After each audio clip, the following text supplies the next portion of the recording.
Bonjour à tous, je suis Livia Darendumba, bienvenue sur mon programme Le Guide du Patient. S'informer sur ses droits pour un meilleur traitement en milieu hospitalier. Aujourd'hui, nous allons juste poser des questions à l'endroit de la CNAMGS, à l'endroit du ministère de la Santé, à l'endroit de la direction hospitalière. Des directions hospitalières parce que nous avons remarqué des phénomènes et nous, en tant que patients, on aimerait avoir des réponses. La première question est de savoir pourquoi le feuillet GF n'est jamais disponible dans les centres hospitaliers ou n'est jamais assez. Parce que on vient à la consultation, on va nous dire que non, il n'y a plus de fiches de soins GF. Même dans une structure comme le SAMU où la consultation est gratuite, c'est vrai qu'il y a des médicaments qui sont là, mais il n'y a pas souvent tous les médicaments. Donc, on nous prescrit une ordonnance.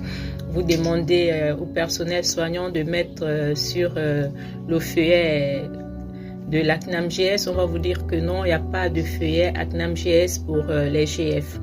Donc, on se pose la question de savoir si c'est fait délibérément ou alors la CNAMGS ne produit pas assez de feuillets pour les GF, ou on ne sait pas comment ça fonctionne. Est-ce que chaque structure a une copie qu'elle doit faire la reprographie à chaque fois?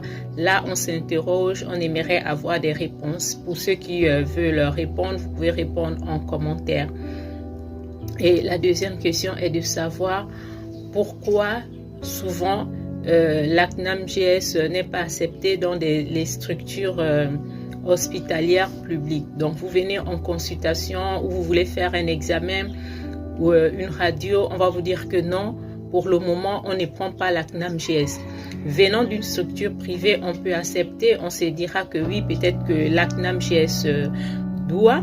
Donc voilà pourquoi la structure privée refuse de prendre la CNAMGS, mais venant d'un centre hospitalier qui est étatique, donc on se pose des questions parce qu'il y a cette notion de redevabilité là aux patients. Donc on est en droit de savoir parce que ça soit le GF, que ça soit l'agent privé, que ça soit l'agent public, il cotise à la CNAMGS. Et la CNAMGS a été mis en place pour faciliter les soins, pour que les soins soient moins coûteux. Et vous arrivez, on vous dit, on ne prend pas la CNAMGS. Donc, à ce moment-là, comment le patient fait? Donc, on aimerait que vous répondez, que ce soit le ministère de la Santé, que ce soit la CNAMGS ou le personnel